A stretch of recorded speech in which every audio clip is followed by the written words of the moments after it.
அறை முழுவதும் சந்தனம் மற்றும் ரோஜாவின் நறுமணம் பரவியிருந்தது. ஆனால் மதனுக்கு இந்த வாசனை விஷத்தை விட குறைவாக தெரியவில்லை. அவன் கனத்த அடிகளுடன் கட்டிலுக்கு அருகில் சென்றான். தனது சட்டையின் பட்டன்களை கலற்றி கொண்டே தலை குனிந்து அமர்ந்திருந்த அந்த பெண்ணை பார்த்தான்.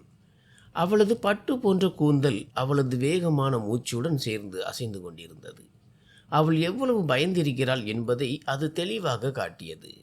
மதன் ஒரே இழுப்பில் அவளது துப்பட்டாவை அகற்றினான். கண்ணீரால் நனைந்த காவியாவின் அப்பாவித்தனமான முகம் அவனுக்கு முன்னால் தெரிந்தது. அவனை பார்த்ததும் மதனின் கோபம் குறைவதற்கு பதிலாக இன்னும் அதிகமானது. அவனை பொறுத்தவரை இந்த திருமணம் அவனுடைய அப்பா கட்டாயப்படுத்தி அவன் மீது திணித்த ஒரு நிர்பந்தம் மட்டுமே. அவன் காவ்யாவின் முகத்தை தனது விரல்களால் பலமாக பிடித்து அவளது முகத்தை மேலே உயர்த்தினான். மிகவும் கடுமையான குரலில் சொன்னான், உண்மையிலேயே நீ மதனின் மனைவி என்று அழைக்கப்படுவாய் என்று நினைக்கிறாயா? நீ வெறும் ஒரு பகடைக்காய் என்பது உனக்கு எவரும் சொல்லவில்லையா? குடும்பத்தின் கௌரவத்தை காப்பாற்றுவதற்காக மட்டுமே நீ இங்கே கொண்டு வரப்பட்டிருக்கிறாய். இவ்வளவு கூறிவிட்டு மதன் அவள் மீது தனது அதிகாரத்தை செலுத்த தொடங்கினான். அவன் தனது விருப்பப்படி நடந்து கொண்டு அவளிடமிருந்து விலகிய போது காவ்யா நடுங்கும் குரலில் சொன்னாள், மதன், நான் உங்களை என்னுடையவர் என்று நினைத்துதான் இங்கே வந்தேன். நான் அனாதை என்பது மட்டும்தான் என் குற்றமா? உங்கள் பார்வையில் இந்த திருமண உறுதிமொழிகளுக்கு மதிப்பே இல்லையா? மதன் அறையின் அமைதியை கிழிக்கும்படி சத்தமாக சிரித்தான். சோபாவிலிருந்து தனது கை கடிகாரத்தை எடுத்து அணிந்து கொண்டு சட்டையின் பட்டன்களை போட்டபடியே சொன்னான், திருமணம் என்பது எனக்கு ஒரு சட்டபூர்வமான சடங்கு மட்டுமே. அதை நான் முடித்து விட்டேன். உன் உரிமையை பற்றி பேசினால் இதோ பார்த்து விட்டாய் அல்லவா, நான் உன்னை மனைவியாக ஏற்றுக்கொண்டேன். ஆனால் அது வெறும் உடல் ரீதியான தேவைக்காக மட்டுமே. இதற்கு மேல் நமக்குள் எந்த உறவும் இல்லை. எனக்கு சமமாக நிற்பதாக கனவு காணாதே. என் அந்தஸ்து மிக உயர்ந்தது. உன்னை போன்ற ஒரு சாதாரண பெண், எந்த குடும்ப பின்னணியும் இல்லாதவள் எனக்கு எப்படி சமமாக முடியும்? நீ என் அடிமையாக இருக்கக்கூட தகுதியற்றவள். காவ்யாவின் கண்ணீர் அவளது திருமண உடையில் விழுந்து நனைந்தது. அவள் தைரியத்தை வரவழைத்து கொண்டு கேட்டாள், எவ்வளவு வெறுப்பு இருந்திருந்தால் என் வாழ்க்கையை ஏன் அழித்தீர்கள்? திருமணத்தின் போதே என்னை விட்டு விட்டிருக்கலாமே. நான் கௌரவமாக எங்காவது பிழைத்திருப்பேன். இப்போது இந்த இருண்ட இரவில் நான் எங்கே செல்வேன்? மதன் கோபத்தில் அவளது கையை பிடித்து திருகி அவளை கட்டிலில் இருந்து கீழே தள்ளி கத்தினான். உன் பேச்சில் எனக்கு எந்த ஆர்வமும் இல்லை. நீ எங்கே போவாய் என்பது உன் பிரச்சனை. என் வேலை முடிந்து விட்டது. இனி இந்த மாளிகையில் உனக்கு இடமில்லை. இப்போதே இங்கிருந்து வெளியேறு. இல்லை என்றால் வேலைக்காரர்களை வைத்து உன்னை கழுத்தை பிடித்து வெளியே தள்ள சொல்வேன். காவ்யா துடிதுடித்து அவனது கால்களை பிடித்து கதறினாள். கடவுளுக்காக இப்படி செய்யாதீர்கள். இது நள்ளிரவு நேரம். நான் தனியாக எங்கே அலைவேன்? மக்கள் என்ன சொல்வார்கள்? திருமணமான முதல் இரவிலேயே மணமகள் வீட்டிலிருந்து வெளியேற்றப்பட்டாள் என்று பேச மாட்டார்களா? உங்களுக்கு என்மேல் துளி கூட இரக்கம் இல்லையா?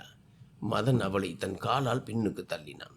அலமாரியிலிருந்து தனது துப்பாக்கியை எடுத்து மேஜை மீது ஓங்கி தட்டி கூறினான், மனைவி என்ற பெயரில் இருப்பவளே, நான் சொல்வது உனக்கு புரியவில்லை என்று நினைக்கிறேன். என்னிடம் உன் பெயரில் எதுவும் இல்லை. மற்றவர்களை பற்றி நீயே கவலைப்படு. இந்த உலகம் என்ன பேசினாலும் எனக்கு ஒரு துளி கூட கவலை இல்லை. எனக்கு நீ ஒரு தூக்கி எறியப்பட்ட பொருள் மட்டுமே. இன்னும் ஒரு நிமிடம் நீ இங்கே நின்றால் அதன் விளைவுகளுக்கு நீயே பொறுப்பு. போ, எங்காவது நடைபாதையில் விழுந்து சாவு, அல்லது ஏதேனும் பண்ணை வீட்டில் பாத்திரம் கழுவி பிழைத்துக்கொள். எனக்கு அதை பற்றி கவலை இல்லை. என் கண்ணெதிரில் இருந்து இப்போதே தொலைந்து போ. அந்த மனிதனின் இதயம் கல்லை போல் இருப்பதை உணர்ந்த காவியா தனது கலைந்த துப்பட்டாவை சரி செய்து கொண்டு தள்ளாடும் கால்களுடன் கதவை நோக்கி நடந்தாள். சில நிமிடங்களுக்கு முன்பு வரை தனது வீடாக தெரிந்த அந்த ஆடம்பரமான அறையை அவள் கடைசி முறையாக திரும்பி பார்த்தாள். ஆனால் இப்போது அது ஒரு சுடுகாடு போல தெரிந்தது. மதன் அவளை வெறுப்புடன் பார்த்தான். பிறகு முகத்தை திருப்பிக் கொண்டு ஜன்னல் அருகே நின்று சிகரெட்டை பற்ற வைத்தான். மாளிகையின் வாசலை தாண்டியதும் வீசிய குளிர்ந்த காற்று இனி அவளது பயணம் தனிமையானது மற்றும் அவமானங்கள் நிறைந்தது என்பதை அவளுக்கு உணர்த்தியது. ஆனால் அந்த மனிதனிடம் இனி தன் முகத்தை காட்டவே கூடாது என்று அவள் மனதிற்குள் ஒரு சபதம் ஏற்றாள். யார் துணையும் இல்லாவிட்டாலும் பரவாயில்லை, கடைசி மூச்சு வரை உழைத்தாவது எனக்கான ஒரு அடையாளத்தை நானே உருவாக்குவேன் என்று அவள் உறுதி கொண்டாள். அவள் பின்னால் திரும்பி பார்க்காமல் யார் மற்றவருக்கு அந்த இறைவனே துணை என்ற நம்பிக்கையுடன் இருண்ட சாலையில் நடக்கத் தொடங்கினாள். மாளிகைக்குள் மதன் தனது அகங்காரத்தில் மூழ்கி ஒரு அத்தியாயத்தை முடித்து விட்டதாக நினைத்து கொண்டிருந்தான். ஆனால் இது அவனது அழிவிற்கான கதையின் முதல் பக்கம் என்பது அவனுக்கு தெரியவில்லை. காவ்யாவின் விம்மல்கள் அந்த இரவின் அமைதியில் மறைந்து போயிருக்கலாம். ஆனால் அவளது அழுகுரல் வானத்தை எட்டி மனிதனின் தலையெழுத்தை தீர்மானித்து விட்டது. நகரத்தின் எல்லையை தாண்டிய போது காவ்யாவின் கால்களில் கொப்பளங்களும் ஆத்மாவில் ஆயிரக்கணக்கான ரணங்களும் இருந்தன. அவள் பல நாட்களாக வீதியில் அலைந்து திரிந்தாள். இறுதியில் பசுமையும் பெரிய பண்ணை வீடுகளும் நிறைந்த ஒரு தொலைதூர பகுதியை சென்றடைந்தாள். ஒரு பழைய பண்ணை வீட்டின் வாசலில் நின்றாள். அங்கே ஒரு முதிய காவலாளி தனது கைத்தடியை ஊன்றி அமர்ந்திருந்தார். காவ்யா மெதுவான குரலில் கேட்டாள், ஐயா, இங்கே வேலைக்கு ஆட்கள் யாராவது தேவைப்படுகிறார்களா? எனக்கு எல்லா வேலைகளும் தெரியும். நன்றாக சமைப்பேன். சுத்தம் செய்வதிலும் எந்த குறையும் வைக்க மாட்டேன். காவலாளி தனது கண்ணாடியை சரி செய்து அவளை உற்று பார்த்து விட்டு சொன்னார், மகளே, நீ ஏதோ நல்ல குடும்பத்தை சேர்ந்தவள் போல தெரிகிறதே. உன் கைகள் உழைப்பவர்களின் கைகள் போல தெரியவில்லையே. என்ன விஷயம்? இந்த தெரியாத ஊரில் ஏன் தனியாக அலைகிறாய் என்று காவலாளி கேட்டார்.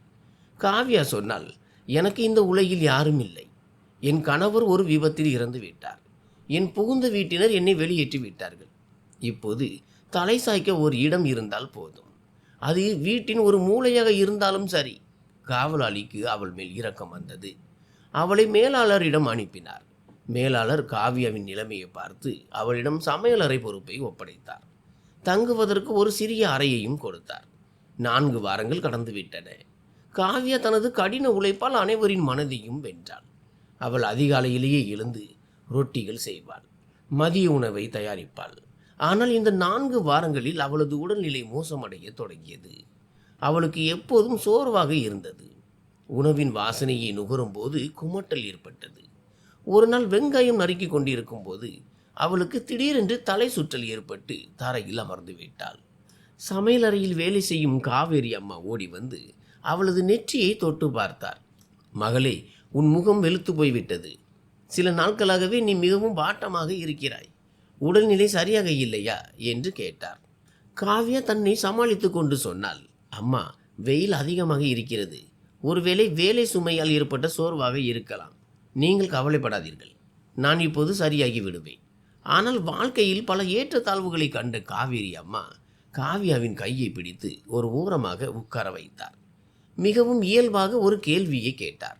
மகளே, உண்மையை சொல். உன் கணவர் இருந்து அதிக நாட்கள் ஆகவில்லையா? உன் கருவில் ஏதேனும் ஒரு புதிய உயிர் வளர்ந்து கொண்டிருக்கிறதா? இதை கேட்டதும் காவ்யா அப்படியே அதிர்ச்சியில் உறைந்து போனாள். அவளது இதயம் பலமாக துடிக்க தொடங்கியது. அவள் பயத்துடன் கேட்டாள், அம்மா, நீங்கள் என்ன சொல்கிறீர்கள்? இது எப்படி முடியும்? ஆனால் அதே சமயம் அவளது நினைவில் மதனுடன் கழித்த அந்த முதல் மற்றும் கடைசி இரவின் நினைவுகள் ஒரு மின்னல் வெட்டை போல அவள் நினைவுக்கு வந்தன. தன் உடல் தேவையை பூர்த்தி செய்து கொண்ட பிறகு அவன் அவளை வீட்டை விட்டு துரத்திய அந்த கசப்பான நிமிடம் அது. காவேரி அம்மா அவளுக்கு ஆறுதல் கூறினார். நாளை நகரத்தில் இருந்து பெண் மருத்துவர் வருகிறார். அவரிடம் உன்னை பரிசோதித்துக் கொள். அடுத்த நாள் மருத்துவர் காவ்யாவை பரிசோதித்து விட்டு புன்னகையுடன் வாழ்த்து கூறினார். வாழ்த்துக்கள், நீ தாயாக போகிறாய்.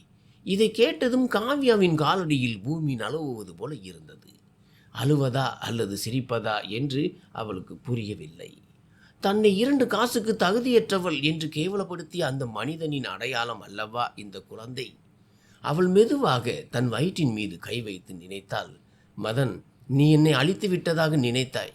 ஆனால் இயற்கை உன் இரத்தத்தை எனக்குள் வாழ வைத்திருக்கிறது. இனி உன் நிழல் கூட படாமல் இந்த பிள்ளையை நானே வளர்ப்பேன். காவேரி அம்மா இதை கேட்டதும் காவ்யாவை கட்டியணைத்துக் கொண்டார். மகளே, இனி நீ உன்னை மிகவும் பத்திரமாக பார்த்து கொள்ள வேண்டும். இந்த சிறுவன் தான் உனக்கு ஆதாரமாக இருப்பான்.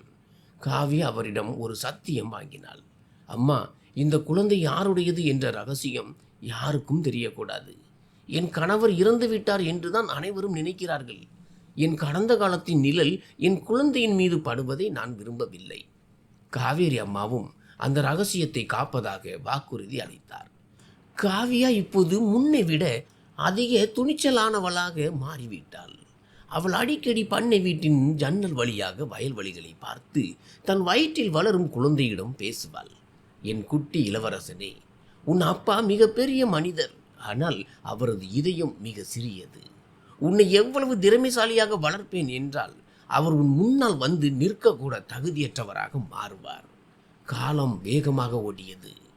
5 ஆண்டுகள் கடந்து விட்டன. காவ்யா இப்போது பலவீனமான பெண் அல்ல, ஒரு வலிமையான தாய். அன்று பண்ணை வீட்டின் பெரிய புல்வெளியில் ஒரு பிரம்மாண்டமான விருந்துக்கு ஏற்பாடு செய்யப்பட்டிருந்தது. 5 ஆண்டுகளுக்கு பிறகு மதன் தனது நண்பன் ராபினின் பண்ணை வீட்டில் நடக்கும் பார்ட்டிக்கு வந்திருந்தான். அவனது முகத்தில் இப்போதும் அதே பழைய அகங்காரமும் கண்களில் அதே அலட்சியமும் குடிகொண்டிருந்தது. சோபாவில் அமர்ந்து தனது மது கோப்பையை சுழற்றியபடி ராபினிடம் சொன்னான். ராபின், உண்மையை சொன்னால் நகரத்தின் இந்த மூச்சு முட்டும் வாழ்க்கையில் எனக்கு சலிப்பு வந்துவிட்டது. உன்னுடைய இந்த பண்ணை வீடு உண்மையிலேயே நிம்மதி தருகிறது. ஆனால் கவனி, ஏற்பாடுகள் அனைத்தும் மதனுக்கு பிடித்தது போலவே இருக்க வேண்டும். இல்லை என்றால் நான் இங்கே தங்குவதில் அர்த்தமில்லை. ராபின் சிரித்துக்கொண்டே மதனின் தோளில் கை வைத்தான். அட மதன், ஏன் கவலைப்படுகிறாய்?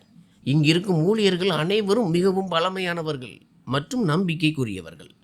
குறிப்பாக இங்கிருக்கும் ஒரு பெண் சமையல்காரியின் கைவண்ணத்தை பற்றி இந்த நகரம் முழுவதும் பேசுகிறார்கள். ஒரு முறை அவள் சமைத்ததை சாப்பிட்டு பார்த்தால் நகரத்தில் உள்ள 5 ஸ்டார் ஹோட்டல்களையே மறந்து விடுவாய் என்றான் ராபின். மதன் வெறுப்புடன் முகம் சுளித்து சொன்னான். எனக்கு இந்த சாதாரண மனிதர்கள் மற்றும் அவர்கள் சமைக்கும் உணவின் சுவையில் எந்த ஆர்வமும் இல்லை. என் அறை தயாராக இருக்க வேண்டும். அங்கே குளிர்ந்த தண்ணீர் வைக்கப்பட்டிருக்க வேண்டும். அவ்வளவுதான். ராபின் உடனே மேலாளரை அழைத்தான். காவ்யாவிடம் சொல், ஐயாவிற்கு சில சிறந்த உணவுகளை தயாரிக்க சொல். அதோடு சில பானங்களையும் அனுப்பி வை. சமையலறையில் பாத்திரங்களை சரி செய்து கொண்டிருந்த காவ்யா மேலாளர் மூலம் ஏதோ ஒரு முக்கியமான விருந்தினர் வந்திருப்பதை அறிந்தாள். அவள் மனதில் ஒரு இனம் புரியாத படபடப்பு ஏற்பட்டது. ஓரத்தில் உறங்கிக் கொண்டிருந்த தன் 5 வயது மகன் ஆரவை அன்புடன் பார்த்தாள். பிறகு காவேரி அம்மாவிடம் மெதுவான குரலில் சொன்னாள். அம்மா, எனக்கு ஏனோ பயமாக இருக்கிறது. வெளியிலிருந்து வரும் குரல்களில் பல ஆண்டுகளுக்கு முன்பு நான் கேட்ட அதே கொடூரத்தை உணர்கிறேன். காவேரி அம்மா அவள் கையை பிடித்து ஆறுதல் கூறினார். மகளே, நீ ஏன் இவ்வளவு யோசிக்கிறாய்? நீ உன் வேலையை பார். நான் வெளியே உணவு அனுப்பி வைக்கிறேன். ஆனால் விதி வேறொன்றை தீர்மானித்திருந்தது. வெளியே விருந்து தொடங்கியது. மதன் தன் நண்பர்களுக்கு மத்தியில் அமர்ந்திருந்தான். அவன் வெறுப்புடன் சுற்றிலும் பார்த்து சொன்னான். ராபின், என்ன இது? ஏதோ நாட்டுக்கோழி பார்ட்டி போல நடத்தி கொண்டிருக்கிறீர்கள். இங்கிருக்கும் காற்றே எனக்கு விசித்திரமாக தெரிகிறது. ஏதோ ஒரு நல்லவன் இங்கே இருப்பது போல உணர முடிகிறது. அவனது நண்பன் பலமாக சிரித்துவிட்டு சொன்னான். மதன், நீ ஒரு நிமிடம் கூட நிம்மதியாக இருக்க மாட்டாயா? எப்போது மற்றவர்களை மட்டம் தட்டி பேசுவது அவசியமா? மதன் சிகரெட்டை ஒரு நீண்ட இழுத்துவிட்டு கண்களில் ஒரு மின்னலுடன் சொன்னான். நிம்மதி என்பது என் சுபாவத்தில் இல்லை. எனக்கு வெற்றி தான் பிடிக்கும். அது தொழிலாக இருந்தாலும் சரி அல்லது பெண்ணாக இருந்தாலும் சரி. இன்று வரை நான் எதை விரும்பினேனோ அதை அடைந்திருக்கிறேன். பிடிக்காதவற்றை மண்ணோடு மண்ணாக்கி இருக்கிறேன்.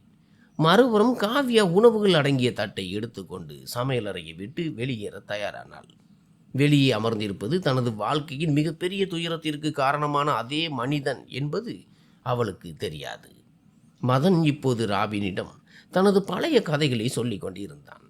உனக்கு தெரியுமா ராபின், 5 ஆண்டுகளுக்கு முன்பு ஒரு பெண்ணை இதே போன்ற ஒரு குளிர்கால இரவில் உதறி தள்ளி வீட்டை விட்டு வெளியே அனுப்பினேன். எனக்கு அது பற்றி இதுவரை எந்த வருத்தமும் இல்லை. ஏனென்றால் அவளது அந்தஸ்து என் கால் தூசுக்கு கூட சமமில்லை. ராபின் வியப்புடன் கேட்டான். உண்மையிலேயே நீ அப்படி செய்தாயா? இப்போது அவள் எங்கே இருக்கிறாள்? மதன் அலட்சியமாக தோள்களை உயர்த்தி சொன்னான். எங்காவது செத்து போயிருப்பாள். எனக்கு என்ன கவலை? இது போன்ற 2 காசுக்கு தகுதியற்ற பெண்கள் தினமும் என் காலடியில் வந்து விழுகிறார்கள். இரவு இன்னும் ஆழமானது. ஹாலில் இருந்த ஜூமரின் ஒளி மதனின் முகத்தில் இருந்த கோபத்தை தெளிவாக காட்டியது. காவ்யா சமையலறை வாசலுக்கு பின்னால் நின்று மூச்சு வாங்கி கொண்டிருந்தாள். அவளது இதயம் காயப்பட்ட ஒரு பறவையைப் போல அடித்து கொண்டது. காவேரி அம்மா அவளுக்கு மீண்டும் தைரியம் கொடுத்தார். மகளே, பயப்படாதே. அவர்கள் பெரிய மனிதர்கள். தங்கள் கர்வத்தில் மூழ்கியிருப்பார்கள். காஃபி தட்டை மேசையில் வைத்துவிட்டு சத்தம் இல்லாமல் வந்துவிடு. காவ்யா நடுங்கும் கைகளால் தட்டை தூக்கினாள். தனது அடையாளத்தை யாரும் கண்டுபிடித்து விடக்கூடாது என்பதற்காக தனது துப்பட்டாவால் முகத்தை நன்றாக மூடிக்கொண்டாள். அவள் சத்தமின்றி ஹால் நோக்கி நடந்தாள். அங்கே இசை குறைந்திருந்தது. ஆனால் ஆண்களின் சிரிப்பு சத்தம் எதிரொலித்து கொண்டிருந்தது. மறுபுறம் மதன் மது போதையிலும் தனது அகங்காரத்திலும் மூழ்கி கிடந்தான். அவன் ராபினிடம் கத்தி கொண்டிருந்தான். நீ எனக்கு நாகரிகம் கற்றுக் கொடுக்க போகிறாயா? நான் மதன். என் முன்னால் பெரிய மலைகளே தலை வணங்கும். இந்த சாதாரண வேலைக்காரிக்காக பரிந்து பேசி என்னை அவமதிக்கிறாய். ராபின் அவனை சமாதானப்படுத்த முயன்றான். மதன், அவள் பாவம், ஏழை, மிகவும் உழைப்பாளி. ஏன் அவளை குறிவைத்து துன்புறுத்துகிறாய்? மதன் கோபத்தில் தனது மது கோப்பையை மேசை மீது ஓங்கி வைத்துவிட்டு காற்றோட்டத்திற்காக பால்கனி பக்கம் திரும்பினான். சரியாக அதே நொடியில் காவியா கையில் தட்டோடு ஹாலுக்குள் நுழைந்தாள். அந்த ஒரு திருப்பத்தில் எதிர்பாராத விதமாக அவள் மதன் மீது மோதினாள். அதிர்ச்சியில் அவள் கையில் இருந்த தட்டு நழுவி கீழே விழுந்தது. அதில் இருந்த கண்ணாடி துண்டுகள் சிதறி நொறுங்கின. அந்த இடமே அமைதியில் மூழ்கியது. அந்த அமைதியை மதனின் கர்ச்சனை உடைத்தது. கண்ணு தெரியவில்லையா? குருடா நீ? முன்னால் யார் நிற்கிறார்கள் என்று உனக்கு தெரியவில்லையா? என்னோடு மோதுவதற்கு உனக்கு எவ்வளவு தைரியம்? உன் மூளையில் என்ன கோபம் இருக்கிறதா, அல்லது கண்கள் குருடாகி விட்டதா என்று மதன் கத்தினான். காவியா பயத்தில் ஒரு கல்லை போல உறைந்து போனாள். அவள் வாயிலிருந்து ஒரு மெல்லிய விம்மல் மட்டுமே வெளிவந்தது. தரையில் சிதறி கிடந்த கண்ணாடி துண்டுகளை எடுப்பதற்காக அவள் குனிந்தபோது மதன் அவளது தோலை பிடித்து பலமாக மேலே இழுத்து கத்தினான். என் உடைகளை பார். என்னிடம் மோதுவதற்கு உனக்கு என்ன தகுதி இருக்கிறது? என் உடல் உன் அப்பன் வீட்டு சொத்து கிடையாது. என் மேல் காஃபியை ஊற்றுவதற்கு உன்னை போன்ற அறிவற்ற பெண்ணை வேலைக்கு வைத்ததே மிகப்பெரிய தவறு. மதனின் குரல் அந்த ஹால் முழுவதும் எதிரொலித்தது. காவியா தலை குனிந்தபடி மிக மெதுவான குரலில் சொன்னாள், ஐயா, என்னை மன்னித்து விடுங்கள். என்னால் தவறு நடந்துவிட்டது. நான் கவனிக்கவில்லை.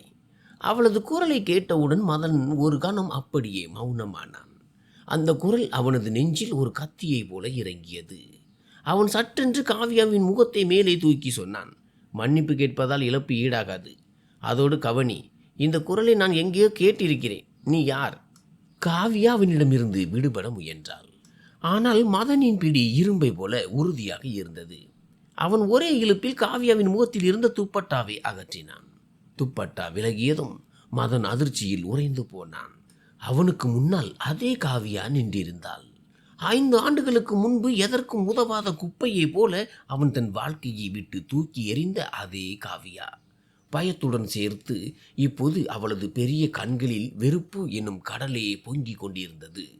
மதனின் உதடுகள் நடுங்கின. அவன் வாயிலிருந்து, காவியா, நீயா?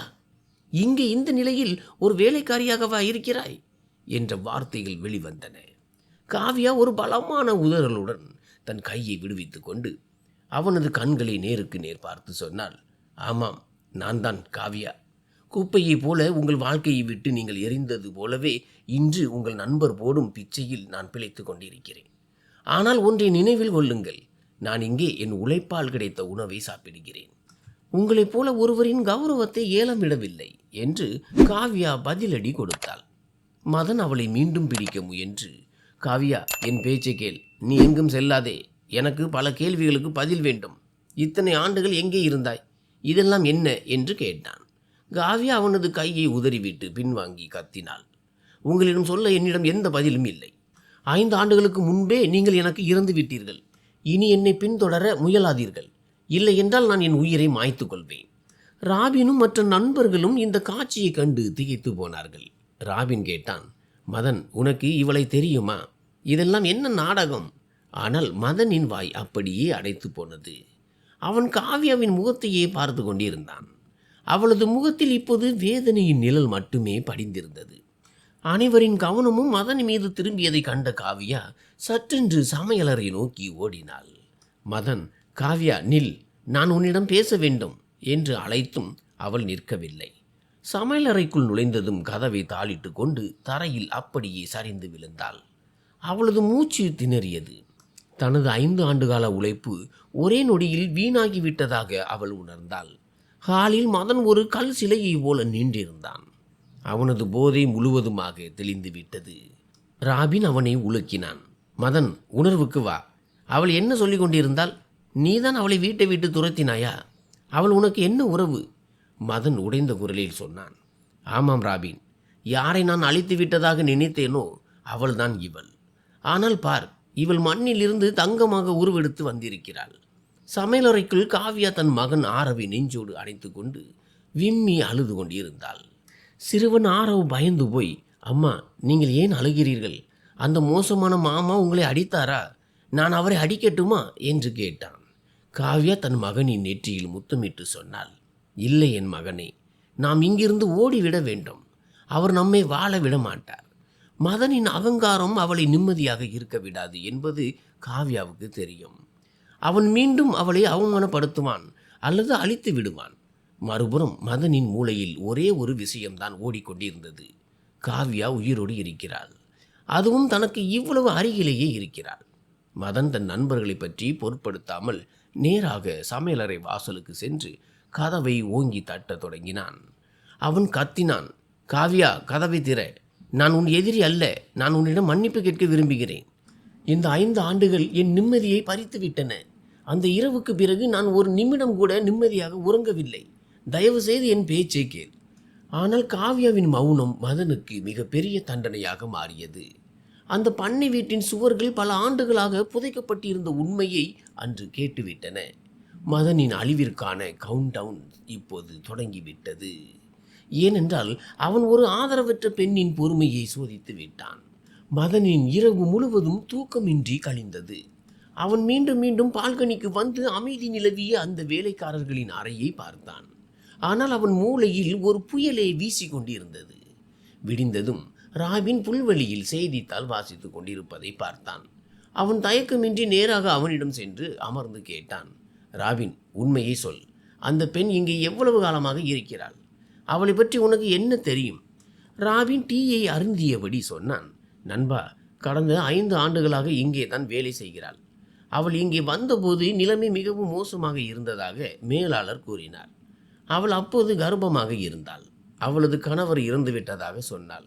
நாங்கள் இரக்கப்பட்டு அவளுக்கு அடைக்கலம் கொடுத்தோம். இல்லை என்றால் இந்த காலத்தில் ஒரு தெரியாத பெண்ணை நம்புவது எவ்வளவு கடினம். மதனின் கைகள் நடுங்கத் தொடங்கின. அவன் தழுதழுத்த குரலில் கேட்டான், என்ன சொன்னாய்? அவள் கர்ப்பமாக இருந்தாளா? அப்படியானால் அவளுக்கு குழந்தை இருக்கிறதா?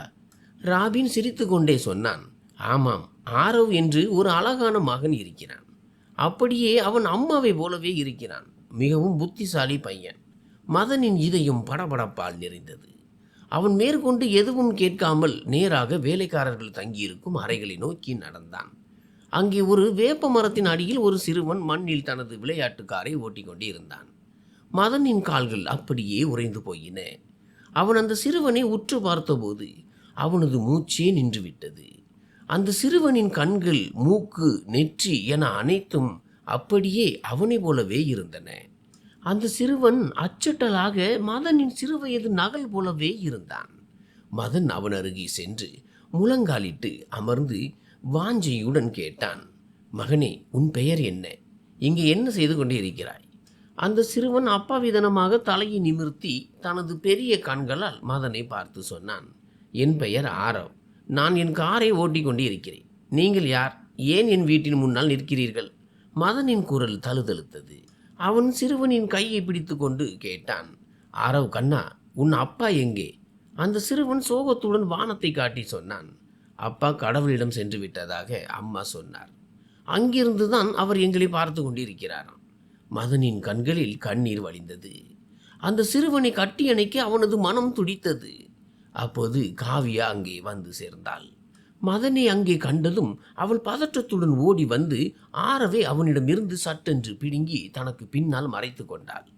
அவளது முகத்தில் கோபமும் பயமும் அப்பட்டமாக தெரிந்தது. மதன் ஆவேசத்துடன் சொன்னான், காவ்யா, பார், இந்த சிறுவன் அப்படியே என்னை போலவே இருக்கிறான். இவனது கண்கள் உண்மையை சொல்கின்றன. எனக்கு சொல், இவன் என் ரத்தமா? 5 ஆண்டுகளாக இந்த உண்மையை என்னிடமிருந்து மறைத்து வைத்தாயா? காவ்யா உறுதியான குரலில் பதிலளித்தாள், நீங்கள் என்ன பேசுகிறீர்கள் மதன் அவர்களே? உங்களை எனக்கு தெரியாது. என் பிள்ளை மற்றவர்களை காலனிக்கு சமமாக நினைக்கும் ஒருவனின் இரத்தமாக இருக்க முடியாது. நீங்கள் ஒருவேளை போதையில் இருக்கலாம். என் கணவர் இறந்து விட்டார். இந்த பிள்ளை அவரது அடையாளம். தயவு செய்து இங்கிருந்து சென்று விடுங்கள். இல்லை என்றால் நான் மேலாளரை அழைத்து விடுவேன். மதன் உரத்த குரலில் சொன்னான், காவ்யா, பொய் சொல்லாதே. நான் தவறு செய்துவிட்டேன் என்பதை ஒப்புக்கொள்கிறேன். நான் அப்போது குருடனாக இருந்தேன். உன்னை என்னால் அடையாளம் காண முடியவில்லை. ஆனால் இந்த சிறுவனின் முகம் இவன் என் மகன் என்று கத்தி கூச்சலிடுகிறது. என் உரிமையை நீ என்னிடமிருந்து பறிக்க முடியாது என்று மதன் கூறினான். காவ்யா ஒரு கசப்பான புன்னகையுடன் சொன்னாள், உரிமையை பற்றி பேசுவது உங்கள் வாய்க்கு அழகல்ல மதன் அவர்களே. எந்த இரவில் என்னை கழுத்தை பிடித்து வெளியே தள்ளினீர்களோ அந்த நொடியே உங்கள் எல்லா உரிமைகளையும் இழந்து விட்டீர்கள். இப்போது இந்த சிறுவன் உங்களைப் போலவே தெரிந்தாலும் அது இயற்கையின் ஒரு கேலி விளையாட்டு மட்டுமே. அவனுக்கும் உங்களுக்கும் எந்த உறவும் இல்லை. ஆரவ் பயந்து போய் தன் தாயின் ஆடையை கட்டி கொண்டு மதனை முறைத்து பார்த்து சொன்னான், கெட்ட மாமா, நீங்கள் ஏன் என் அம்மாவை பயமுறுத்துகிறீர்கள்? நீங்கள் இங்கே இருந்து போய்விடுங்கள், இல்லை என்றால் நான் உங்களை அடிப்பேன். தன் சொந்த இரத்தத்தின் வாயில் இருந்து இந்த வார்த்தைகளை கேட்ட மதன் உள்ளுக்குள் உடைந்து போனான். அவன் கெஞ்சும் குரலில் சொன்னான், காவ்யா, கடவுளுக்காக ஒரு முறை என் பேச்சை கேள். நான் எல்லாவற்றையும் சரி செய்து விடுவேன். உனக்கும் இந்த சிறுவனுக்கும் நீங்கள் தகுதியான கௌரவத்தை நான் தருவேன். காவ்யா அவனை வெறுப்புடன் பார்த்துவிட்டு ஆரவின் கையை பிடித்து உள்ளே அழைத்து சென்றபடியே சொன்னால், கௌரவம் என்பது கொடுக்கப்படுவது அல்ல, அது சம்பாதிக்கப்பட வேண்டியது. அதை நீங்கள் இழந்து விட்டீர்கள். இப்போது உங்களுக்காக என்னிடம் இருப்பது மௌனம் மட்டுமே. என் பிள்ளையை பொறுத்தவரை நீங்கள் வெறும் அந்நியர் மட்டுமே. உங்களை எங்களுக்கு தெரியாது, எப்போதும் தெரியவும் விரும்பவில்லை. மதன் அங்கேயே மண்ணில் அமர்ந்து விட்டான். அவனது அகங்காரம் மண்ணோடு மண்ணாகிவிட்டது. தான் தனது வாரிசு என்று நினைத்த சிறுவன் அவனை அந்நியன் என்று சொல்லிவிட்டு சென்று விட்டான். வருத்தம் என்பது என்னவென்பதையும், ஒரு நொடி அகங்காரம் எப்படி ஒட்டுமொத்த வாழ்க்கையையும் பாழாக்கும் என்பதையும் மதன் இப்போது உணர்ந்தான். ஆரோ விட்டு சென்ற விளையாட்டு பொருட்களை பார்த்தபடி அவன் அங்கேயே அமர்ந்திருந்தான்.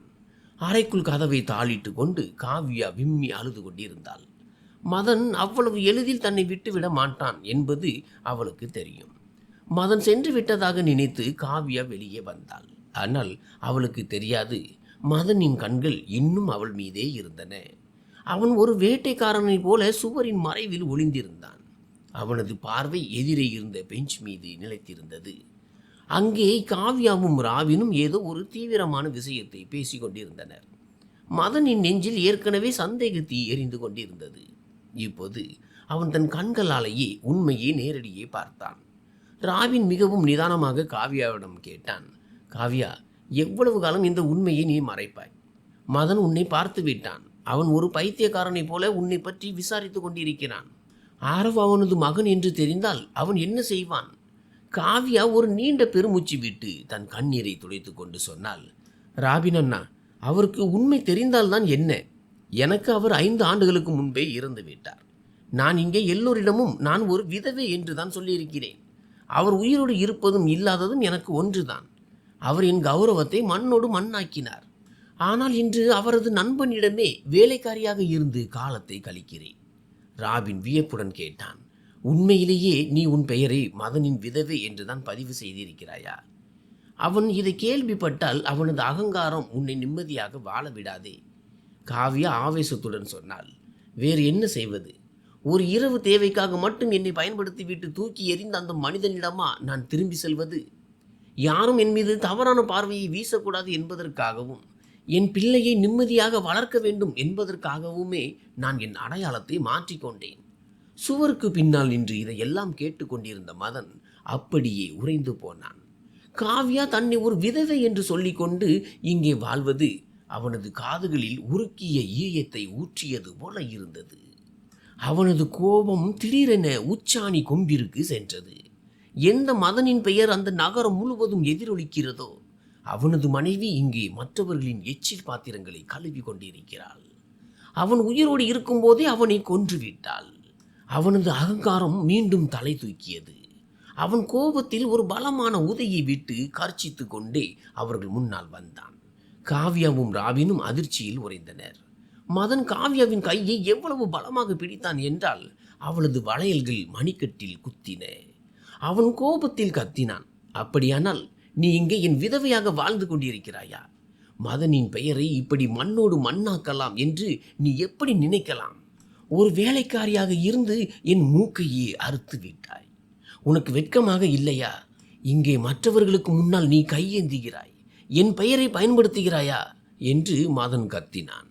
காவ்யா வலியால் துடித்தபடி தன் கையை விடுவிக்க முயன்று ஆவேசமாக சொன்னாள், மதன் அவர்களே, வெட்கப்பட வேண்டியது நீங்கள்தான்.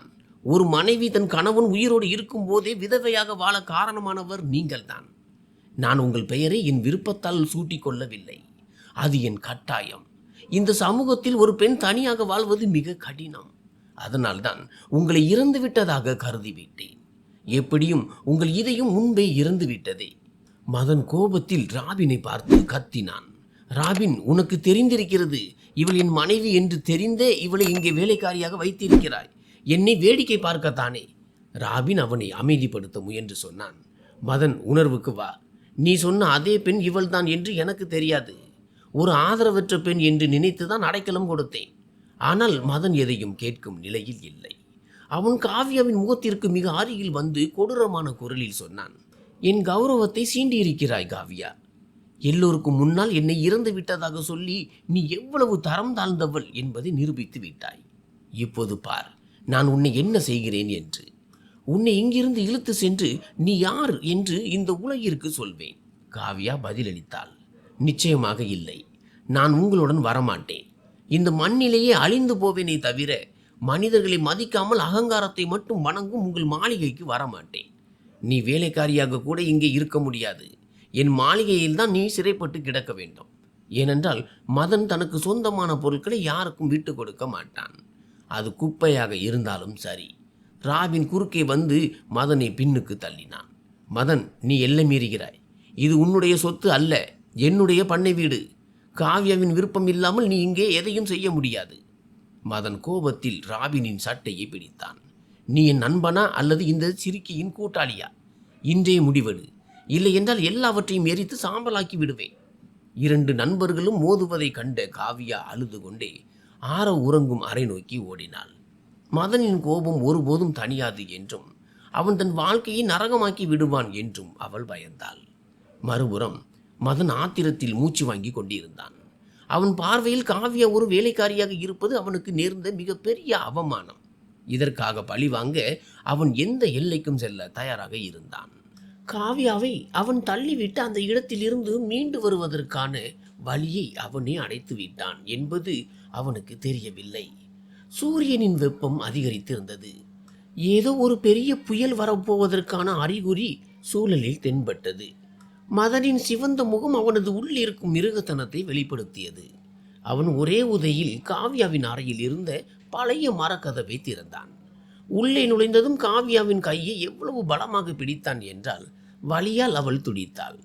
மதன் கர்ச்சித்தான். போதும், நிறுத்து. காவ்யா, உன்னுடைய இந்த வேலைக்காரி நாடகத்தை என்னால் இனி பொறுத்து கொள்ள முடியாது. இப்போதே உன்னை இங்கிருந்து அழைத்து செல்ல வந்திருக்கிறேன். என் குடும்பத்தின் கௌரவத்தை மண்ணோடு மண்ணாக்கி விட்டாய். பேசாமல் வந்து காரில் உட்கார். இல்லை என்றால் நீ ஒரு பெண் என்பதையே நான் மறந்து விடுவேன்.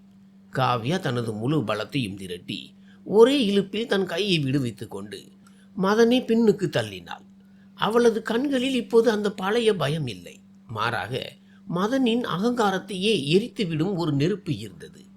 காவ்யா ஆவேசமாக பதிலளித்தாள். என்னை தொடக்கூட முயற்சி செய்யாதீர்கள் மதன் அவர்களே. என்னை கட்டாயப்படுத்தி அழைத்து செல்ல நீங்கள் யார்? எந்த கௌரவத்தை பற்றி பேசுகிறீர்கள்? 5 ஆண்டுகளுக்கு முன்பு அந்த பனி இரவில் நீங்கள் பொது வெளியில் ஏலம் விட்ட அதே கௌரவத்தை பற்றியா? மதன் கோபத்தில் பற்களை கடித்தபடி சொன்னான்.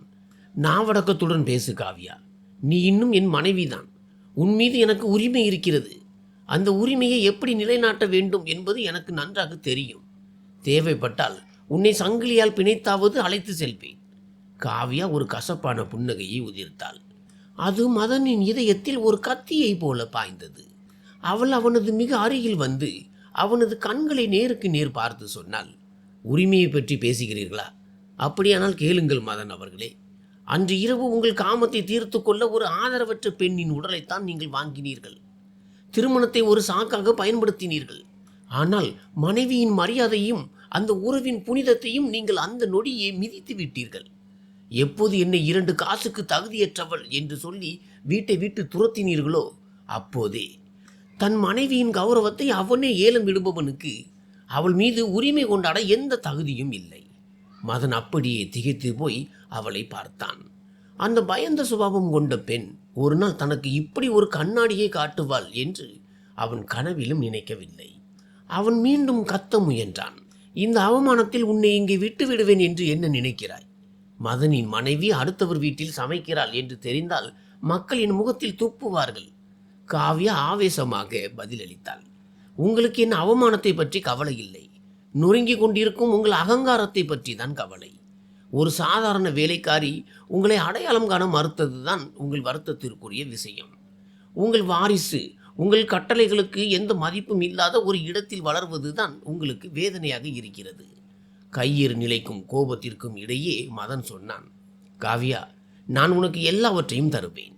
அந்த மாளிகை, அந்த நகைகள், அந்த அந்தஸ்து. ஒரு முறை மட்டும் என்னோடு வா. காவ்யா அவனை வெறுப்புடன் பார்த்து சொன்னாள், அந்த மாளிகை என் கனவுகள் எரிக்கப்பட்ட சுடுகாடு. அந்த நகைகள் எனக்கு விலங்குகள். உங்களுடைய எந்த பொருளும் எனக்கு தேவையில்லை. நான் இங்கே பழைய சாதத்தை சாப்பிடுகிறேன். ஆனால் குறைந்தது நிம்மதியாகவாவது இருக்கிறேன். காவ்யா எதற்கும் அசைய மாட்டாள் என்பதை கண்ட மதன் மூளையில் பயந்து நின்று ஆரவை சுட்டி காட்டினான்.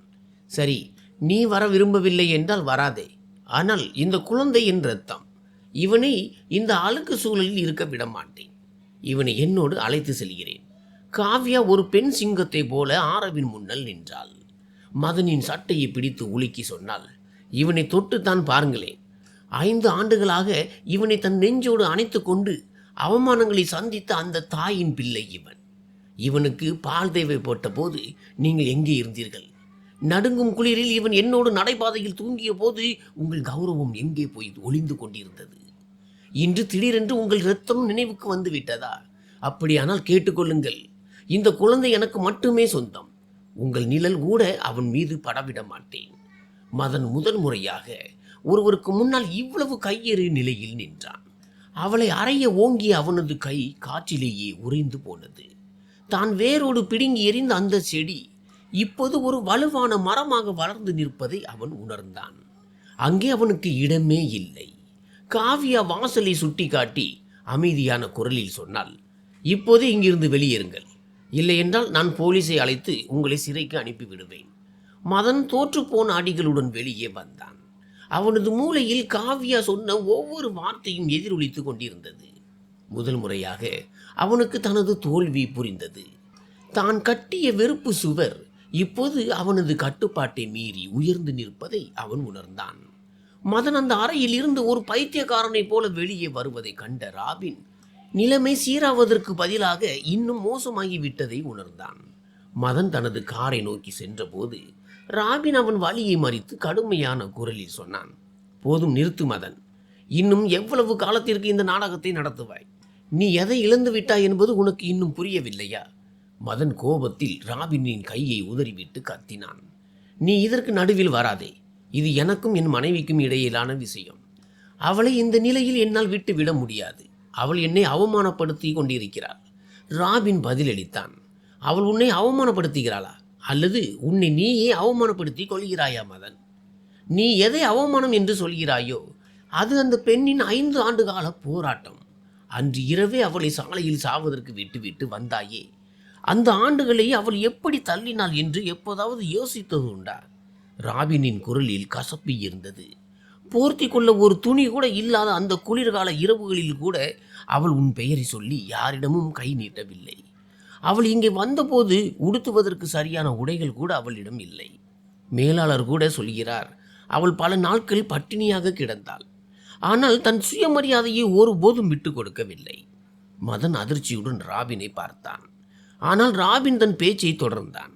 எந்த குழந்தையை உன் இரத்தம் என்று சொல்லி பிடுங்கப் போவதாக மிரட்டுகிறாயோ, அவன் பிறக்கும் போது அவனை மருத்துவமனைக்கு அழைத்து செல்லக்கூட யாரும் இல்லை.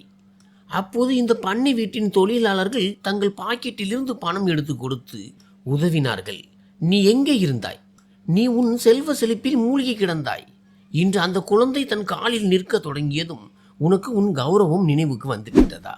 மதனின் கோபத்தால் இறுகி இருந்த கைகள் மெல்ல தளர தொடங்கின. ராபின் அவன் அருகே வந்து அவன் கண்களை பார்த்து சொன்னான், மதன், நீ கடையிலிருந்து ஒரு பொம்மையை வாங்கவில்லை.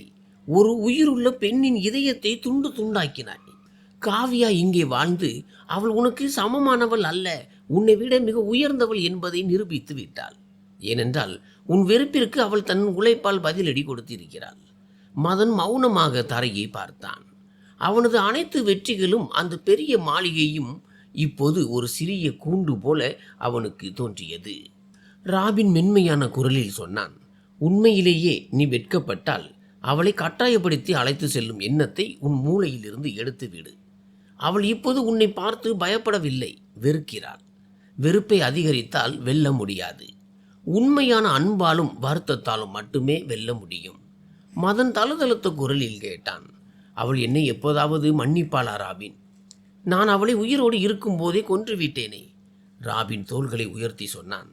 அது உன் மன உறுதியை பொறுத்தது. நீ எவ்வளவு தூரம் இறங்கி வருகிறாய் என்பதை பொறுத்தது. மதன் முதல் முறையாக தன் அகங்கார ஓட்டை விட்டு வெளியே வந்தான்.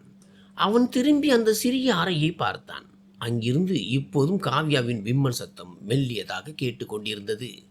தான் அந்த மாளிகையின் அதிபதி அல்ல, மாறாக உலகின் ஏழ்மையான மனிதன் என்பதை அவன் உணர்ந்தான். அவன் ராபினிடம் சொன்னான், எனக்கு சிறிது காலம் தேவை. நான் எங்கேயும் செல்லப் போவதில்லை, இங்கேயே இருக்கப் போகிறேன். காவ்யா என்னை மன்னிக்கும் வரை. ராபின் வியப்புடன் கேட்டான், என்ன சொல்கிறாய்? நீ இங்கே எங்கே தங்குவாய்? மதன் சொன்னான், எதிரே இருக்கும் அந்த பழைய ஸ்டோர் ரூமை சுத்தம் செய்ய சொல். நான் அங்கேயே தங்குவேன். இந்த தொழிலாளர்கள் எதை சாப்பிடுகிறார்களோ அதையே நானும் உண்பேன். நான் மதனாக அல்ல, ஒரு குற்றவாளியாக காவ்யாவின் முன்னால் நிற்பேன். நான் மாறிவிட்டேன் என்பதை அவள் நம்ப வேண்டும். அவனது இந்த வார்த்தை ராபினை வியப்பில் ஆழ்த்தியது. மதன் போன்ற ஒரு அகங்காரம் பிடித்த மனிதன் ஒரு பெண்ணுக்காக தரையில் அமர துணிவான் என்று அவன் கனவிலும் நினைக்கவில்லை. மதன் தனது விலை உயர்ந்த கோட்டை கழற்றி காரினுள் எறிந்துவிட்டு தனது சட்டை கைகளை மடித்துவிட்டு ஸ்டோர் ரூமை நோக்கி நடந்தான். இந்த பாதை மிகவும் கடினமானது என்று அவனுக்கு தெரியும். ஆனால் தன் ஒவ்வொரு தவறுக்கும் பிராயச்சித்தம் செய்ய வேண்டும் என்று அவன் உறுதி கொண்டான். தூரத்திலிருந்து காவ்யா சமையலறை நோக்கி செல்வதை கண்டபோது அவனது இதயம் துடித்தது. இந்த முறை அது கோபத்தால் அல்ல, மாறாக உண்மையான ஏக்கத்தாலும் அன்பின் உணர்வாலும் ஏற்பட்டது. பண்ணை வீட்டின் மூலையிலிருந்து அந்த பழைய ஸ்டோர் ரூம் இப்போது மதனின் இருப்பிடம். அதன் உரிந்து போன சுவர்களும் ஈரப்பதம் நிறைந்த தரையும் அவனது நிலையை அவனுக்கு அடிக்கடி நினைவூட்டின. முதல் நாள் அவன் துடைப்பத்தை எடுத்தபோது அவனது கைகளில் கொப்புளங்கள் ஏற்பட்டன. ஏனென்றால் அந்த கைகள் விலை உயர்ந்த மது கொப்பைகளையும் பேனாக்களையும் தவிர வேறெதையும் பிடித்ததில்லை. ராபின் தூரத்திலிருந்து இதை பார்த்தபோது பிராண்டட் வாசனை திரவியம் இல்லாமல் மூச்சு கூட விடாத அதே மதனா இது என்று அவனால் நம்ப முடியவில்லை. இப்போது அவன் மண்ணும் வியர்வையுமாக தனது அறையை சுத்தம் செய்து கொண்டிருந்தான். ஒரு மதிய வேளையில் காவ்யா சமையலறையிலிருந்து வெளியே வந்தபோது அவளது பார்வை மதனின் மீது விழுந்தது. செடிகளுக்கு ஊற்றுவதற்காக அவன் குழாயில் இருந்து தண்ணீரை வாளிகளில் பிடித்து கொண்டு வந்தான். அவனை இந்த நிலையில் கண்டதும் காவ்யாவின் நடை ஒரு கணம் நின்றது. அவள் வெறுப்புடன் தன் முகத்தை திருப்பி கொண்டாள். ஆனால் அப்போது மதனின் தள்ளாடும் குரல் அவளை நிறுத்தியது. காவ்யா, எனக்கு கொஞ்சம் குடிக்க தண்ணீர் கிடைக்குமா? காவ்யா திரும்பி பார்த்து மிகவும் காரமான குரலில் பதிலளித்தாள். மதன் அவர்களே, உங்கள் தண்ணீரை நீங்களே பிடித்து குடிக்க வேண்டியிருக்கிறதா? அல்லது வெள்ளி தட்டில் உங்களுக்கு தண்ணீர் கொடுக்க இங்கே வேலைக்காரர்கள் யாரும் இல்லையா? காவ்யாவின் கசப்பான வார்த்தைகளை கேட்டும் மதனின் முகத்தில் ஒரு மெல்லிய புன்னகை அரும்பியது. அவன் மிகவும் எளிமையாக சொன்னான், எனக்கு தெரியும் காவ்யா, இப்போது நான் ஒரு வேலைக்காரனாகவே இருக்க விரும்புகிறேன். நீங்கள் அனைவரும் குடிக்கும் அதே தண்ணீரையே எனக்கும் கொடு. காவ்யா எதுவும் பேசாமல் ஒரு மண் கிண்ணத்தில் தண்ணீரை நிரப்பி ஒரு பிச்சைக்காரனுக்கு போடும் தருமத்தை போல தரையில் தூரமாக வைத்தாள். மதன் அந்த தண்ணீரை உலகின் மிக சிறந்த பானத்தை போல குடித்தான். கிண்ணத்தை திரும்ப வைக்கும்போது அவன் சொன்னான், நன்றி காவ்யா, உன்னுடைய இந்த மண் கிண்ணத்தில் இருக்கும் நிம்மதி என் மாளிகையின் விலை உயர்ந்த கிண்ணத்தில் கூட இல்லை. உங்களுடைய இந்த நாடகத்தை நிறுத்துங்கள். 2 நாட்களில் களைப்படைந்து நீங்களாகவே இங்கிருந்து ஓடிவிடுவீர்கள். உங்களை போன்றவர்கள் பெரிய வார்த்தைகளை மட்டுமே பேச தெரிந்தவர்கள். உண்மையான உழைப்பு உங்கள் வசம் இல்லை என்று காவ்யா கோபமாக சொன்னாள். அந்த தகிக்கும் வெயிலில் நின்றபடி மதன் பதிலளித்தான், நீ என்னை நம்பும் வரை நான் எங்கேயும் செல்லப் போவதில்லை. நான் 5 ஆண்டுகள் என் இஷ்டப்படி வாழ்ந்தேன் என்றால் இனி 5 ஆண்டுகள் உனக்கு சேவை செய்வேன். ஒருவேளை என் பாவம் இதனால் குறையக்கூடும். காலம் செல்ல செல்ல மதன் உண்மையிலேயே அனைவரையும் வியப்பில் ஆழ்த்தினான். அவன் அதிகாலையிலேயே எழுந்து தோட்டங்களை தோண்டி சாதாரண தொழிலாளர்களுடன் அமர்ந்து பருப்பு சாதம் சாப்பிடுவான். ஆரம்பத்தில் அவனை கெட்ட மாமா என்று அழைத்த ஆரவ் இப்போது அவன் வேலை செய்வதை தூரத்திலிருந்து ஆசையுடன் பார்க்க தொடங்கினான். ஒரு நாள் ஆரவின் பந்து புதருக்குள் சிக்கி கொண்டபோது மதன் அதை எடுத்து கொடுத்து அன்புடன் சொன்னான், இந்த ஆரவ் கண்ணா, இனி கவனமாக விளையாடு. ஆரவ் பயந்தபடியே பந்தை வாங்கி கொண்டு அப்பாவித்தனமாக கேட்டான், நீங்கள் இவ்வளவு பெரியவராக இருந்தும் ஏன் இங்கே வேலை செய்கிறீர்கள்? உங்கள் அம்மா உங்களை வீட்டை விட்டு துரத்தி விட்டாரா? இதை கேட்டதும் மதனின் கண்களில் கண்ணீர் வந்தது. அவன் ஆரவின் சிறிய கைகளில் முத்தமிட்டு சொன்னான், ஆமாம் மகனே, நான் மிகப்பெரிய தவறு செய்துவிட்டேன். அதனால்தான் இன்று எனக்கு இந்த தண்டனை கிடைத்து கொண்டிருக்கிறது. காவ்யா ஜன்னல் வழியாக இதை பார்த்தபோது அவளது இதயம் முதல் முறையாக கரைந்தது. ஆனால் உடனே தன்னை சமாளித்து கொண்டு ஆரவை சத்தமிட்டு உள்ளே அழைத்தாள். சிறிது நேரம் கழித்து ராபின் வந்து மதனை சமாதானப்படுத்த முயன்றான். மதன், இது போதும், நீ நோயுற்று விடுவாய், வீட்டிற்கு திரும்பு. நான் காவ்யாவிடம் பேசுகிறேன். மதன் தன் தலையை குனிந்தபடி மறுத்து சொன்னான். வேண்டாம் ராபின், என் வாழ்நாள் முழுவதும் மற்றவர்களை மட்டம் தட்டி என் அகங்காரத்தை வளர்த்தேன். இன்று எனக்கு முதல் முறையாக நிம்மதி கிடைக்கிறது. காவ்யாவின் வெறுப்பிலும் எனக்கு ஒரு நெருக்கம் உணர்கிறது. ஏனென்றால் அவள் இப்போது என் முன்னால் இருக்கிறாள். காவ்யா சமையலறை ஜன்னல் வழியாக சத்தமில்லாமல் அவனை பார்த்து கொண்டிருந்தாள். ஒரு கோடீஸ்வரன் சாதாரண தொழிலாளியைப் போல கட்டைகளை வெட்டுவதையும் அவனது கைகளில் இருந்து இரத்தம் கசிவதையும் அவள் கண்டாள். அப்படி இருந்தும் அவன் முகத்தில் ஒரு விசித்திரமான அமைதி இருந்தது. அப்போது காவேரி அம்மா காவ்யாவின் அருகில் வந்து மெதுவாக சொன்னார், மகளே, ஒரு மனிதன் எவ்வளவு பெரிய பாவியாக இருந்தாலும் கடவுளே அவனை மன்னித்து விடுவார். அவன் உள்ளுக்குள் முழுவதுமாக உடைந்து போய்விட்டான். அவனை மேலும் துன்புறுத்தாதே. காவ்யா மௌனமாக தன் தலையை குனிந்து கொண்டாள். அவளுக்குள் இருக்கும் பெண்மை அவனை மன்னிக்க விரும்பியது. ஆனால் அவளது பிடிவாதம் அவளை தடுத்தது. இருப்பினும் மதனின் மாறிய குணாதிசயம் மெல்ல மெல்ல அந்த பண்ணை வீட்டின் சூழலில் ஒரு அமைதியான மாற்றத்தை கொண்டு வந்தது. அந்த பழைய அகங்காரம் பிடித்த மதன் எங்கோ பின்னால் தங்கி இறந்து விட்டான் என்பதையும், அந்த இடத்தில் அன்பின் மதிப்பை அறிந்த ஒரு புதிய மனிதன் உருவாகிறான் என்பதையும் காவ்யா ஆழமாக உணரத் தொடங்கினாள். ஒரு மதிய வேளையில் திடீரென்று காவ்யாவின் அலறல் சத்தம் அந்த அமைதியை கலைத்தது. காவ்யா சமையலறைக்கு பின்னால் காய்ந்த விறகுகளை எடுக்க சென்றிருந்தாள். அங்கே ரமேஷ் என்பவன் ஏற்கனவே பதுங்கியிருந்தான். இவன் திருட்டு குற்றத்திற்காக ராபினால் வேலை நீக்கம் செய்யப்பட்ட அதே பழைய வேலைக்காரன். இவன் திருடுவதை காவ்யா தான் கையும் களவுமாக பிடித்து கொடுத்திருந்தாள். இப்போது அவளை துன்புறுத்தி பழிவாங்க அவன் காத்திருந்தான். அவன் காவ்யாவின் வழியை மறித்து வெறுப்புடன் கத்தியை வீசியபடி கத்தினான். நீ பெரிய தைரியசாலி என்று நினைப்பா. இன்று உன்னையும் உனது இந்த கௌரவத்தையும் முடித்து வைக்கிறேன். காவ்யா பயத்தில் பின்வாங்கி கெஞ்சியபடி, என்னை விட்டுவிடு, கடவுளுக்காக என்னை போக விடு என்று காவ்யா கெஞ்சினாள். ரமேஷின் தலைக்கு இரத்தம் ஏறியிருந்தது. ஆனால் அருகில் இருந்த தோட்டத்தில் வேலை செய்து கொண்டிருந்த மதனின் காதுகளில் காவ்யாவின் அலறல் சத்தம் விழுந்ததும் அவன் காலணிகளை கூட அணியாமல் ஒரு பைத்தியக்காரனை போல அந்த திசை நோக்கி ஓடினான். ரமேஷ் காவ்யாவை தாக்குவதற்காக கையை ஓங்கியதை கண்டதும் அவன் மின்னல் வேகத்தில் குறுக்கே வந்தான். ரமேஷின் அந்த கத்தி காவ்யாவின் மேல் படுவதற்கு பதிலாக மதனின் நெஞ்சில் வலது புறம் ஆழமாக இறங்கியது. பீரிட்ட இரத்தத்தினால் காவ்யாவின் வெள்ளை துப்பட்டா சிவப்பானது.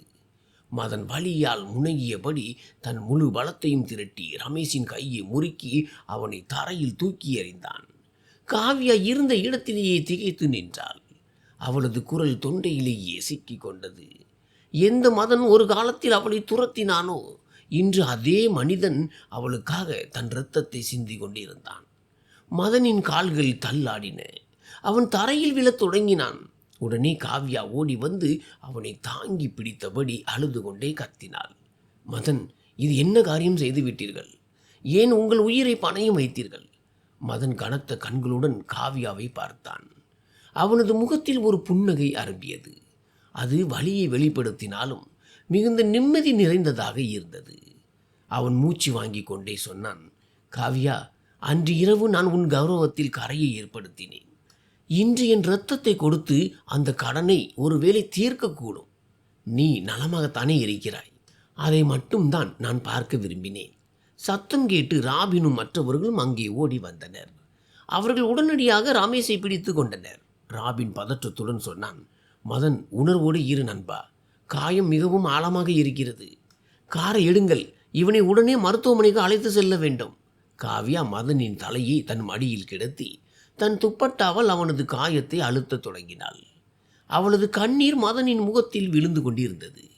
அவள் சுயநினைவற்ற நிலையில் சொல்லிக் கொண்டிருந்தாள், உங்களுக்கு ஒன்றும் ஆகாது மதன், தயவுசெய்து உங்கள் கண்களை திறந்து வைத்திருங்கள். இதற்கிடையில் சிறுவன் ஆரவும் அங்கே ஓடி வந்தான்.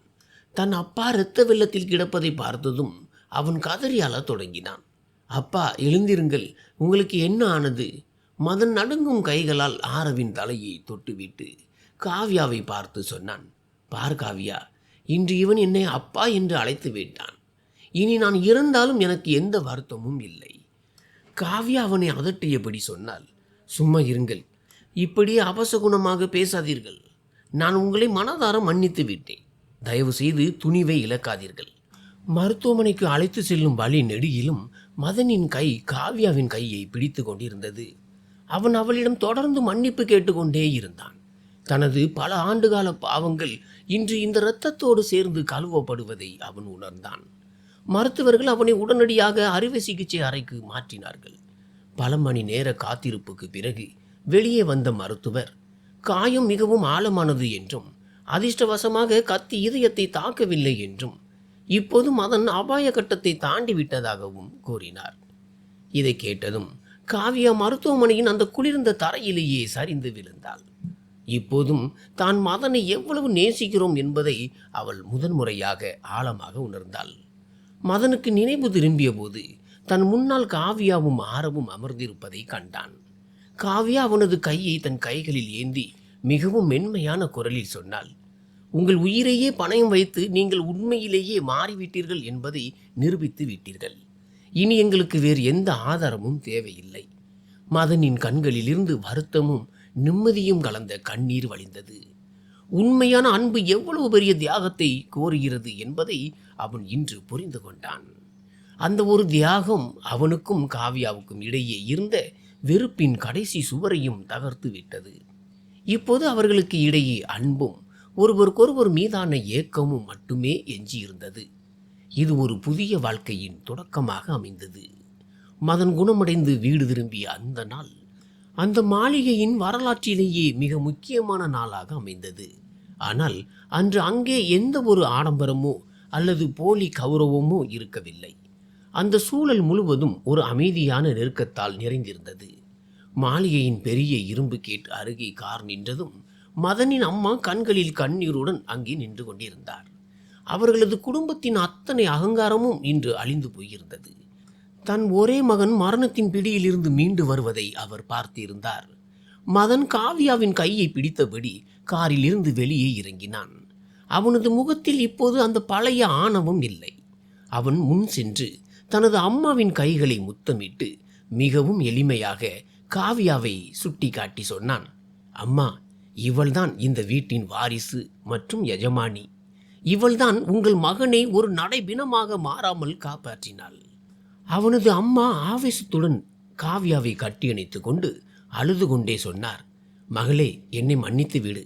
காவ்யா தனது மாமியாரின் கையை பிடித்து கொண்டு கனிவுடன் சொன்னாள், அம்மா, கடந்து போனது ஒரு கெட்ட கனவு. இப்போது நாம் அனைவரும் ஒன்று என்பதை மட்டும் நினைவில் கொண்டால் போதும். என் மகன் இனி தனது தாத்தாவின் மாளிகையில் தனது உண்மையான பெயர் மற்றும் அடையாளத்துடன் வாழ்வான். ஆரவ் அந்த பெரிய புல்வெளிக்கு வந்தபோது அங்கிருந்த ஒவ்வொரு பொருளையும் மிகுந்த ஆச்சரியத்துடன் பார்த்தான். மதன் அவனை தூக்கி கொண்டு மிகுந்த அன்புடன் சொன்னான், என் மகனே, இது எல்லாம் உன்னுடையதுதான். ஆனால் ஒரு விஷயத்தை எப்போதும் நினைவில் வைத்துக்கொள். இந்த சுவர்கள் மீதோ அல்லது இந்த செல்வத்தின் மீதோ ஒருபோதும் அகங்காரம் கொள்ளாதே. மனிதன் எவ்வளவு தூரம் பணிகிறானோ கடவுள் அவனை அவ்வளவு தூரம் உயர்த்துவார். இரவு வேளையில் 5 ஆண்டுகளுக்கு முன்பு மதன் காவ்யாவை அவமானப்படுத்தி துரத்திய அதே அறையில் இன்று அன்பின் வாசம் வீசியது. மதன் காவ்யாவின் முன்னால் அமர்ந்து அவளது கையை பிடித்து கொண்டு மிகவும் எளிமையாக கேட்டான், காவ்யா, நீ உண்மையிலேயே என்னை மனதார மன்னித்து விட்டாயா? காவ்யா புன்னகைத்தபடி அவனது கண்களை பார்த்து சொன்னாள், மதன், அந்த பழைய ஸ்டோர் ரூமை சுத்தம் செய்ய நீங்கள் என்றைக்கு துடைப்பத்தை கையில் எடுத்தீர்களோ அன்றே என் பாதி வெறுப்பு மறைந்து விட்டது. எனக்காக நீங்கள் எப்போது இரத்தத்தை சிந்தினீர்களோ அன்றே என் உயிரையும் உங்கள் பெயருக்கே எழுதி வைத்து விட்டேன். இப்போது நமது கடந்த காலம் என்பது ஒரு பாடம் மட்டுமே. நமது எதிர்காலம் என்பது நாம் அன்பால் எழுதப் போகும் ஒரு புதிய புத்தகம். மதன் அவளை கட்டியணைத்து கொண்டான். ஜன்னல் வழியாக பிரகாசிக்கும் நிலவை பார்த்தபடி உலகின் மிகப்பெரிய உண்மை அன்புதான் என்று அவன் நினைத்து கொண்டான். மதனின் அகங்காரம் இப்போது என்றென்றைக்குமாக புதைக்கப்பட்டு விட்டது. அந்த இடத்தில் இப்போது தனது அதிகாரத்தால் அல்ல, தனது உண்மையால் அடையாளம் காணப்படும் ஒரு புதிய மனிதன் இருந்தான். ஒரு இருண்ட இரவின் வெறுப்பில் தொடங்கிய இந்த கதை இப்போது ஒரு பொற்கால காளையின் காதலில் நிறைவு பெறுகிறது. இன்று அவர்களிடம் இழப்பதற்கு எதுவும் இல்லை, ஆனால் அடைவதற்கு இந்த முழு பிரபஞ்சமே இருக்கிறது. ஏனென்றால் அவர்கள் ஒருவரை ஒருவர் கண்டடைந்து விட்டார்கள். வெறுப்பின் சுவர்கள் எவ்வளவு உயரமாக இருந்தாலும் உண்மையான அன்பும் நேர்மையான வருத்தமும் அவற்றை இடித்து தள்ளும் வலிமை கொண்டவை. நன்றி.